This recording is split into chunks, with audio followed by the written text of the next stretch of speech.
U.S. Navy ship in the Red Sea on Thursday shot down missiles and drones that had been fired by Iran-backed Houthi rebels in Yemen, possibly at Israel, the Pentagon said.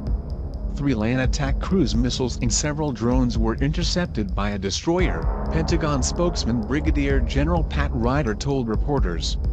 The attack was launched by Houthi forces in Yemen, potentially toward targets in Israel, he added. The ship, USS Carney, was patrolling in the Red Sea as part of a heavily reinforced U.S. military presence ordered by President Joe Biden to maintain stability in the wake of war between Israel and the Hamas militant group in the Gaza Strip.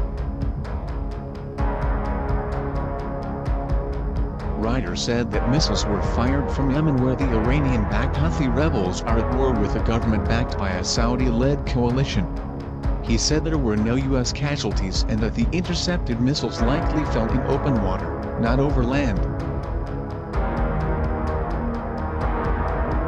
We cannot say for certain what these missiles were targeting, but they were launched from Yemen, heading north along the Red Sea.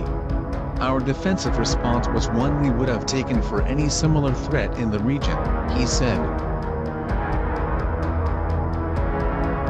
We have the capability to defend our broader interests in the region and to deter regional escalation and broader expansion of the conflict that began with Hamas' attack on Israeli civilians.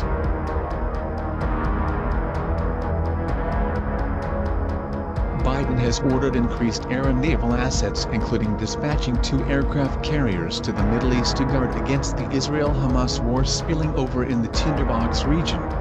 On Tuesday, the Pentagon also ordered 2,000 personnel on standby for potential deployment.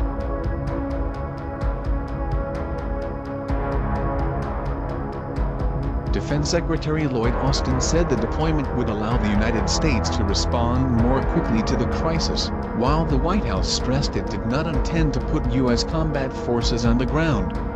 U.S. media reported the troops being readied for deployment would cover support roles, such as medical assistance and handling explosives.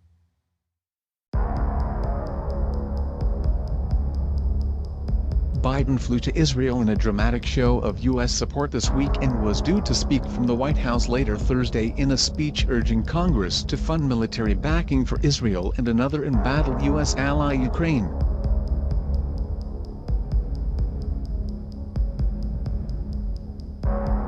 Asked by journalists late Wednesday about reports that his administration had told Israel that U.S. forces would fight alongside Israeli troops in response to any attack by the powerful Lebanese movement Hezbollah against Israel, Biden said this was not true. However, he said that our military is talking with their military about what the alternatives are in the event of a Hezbollah attack.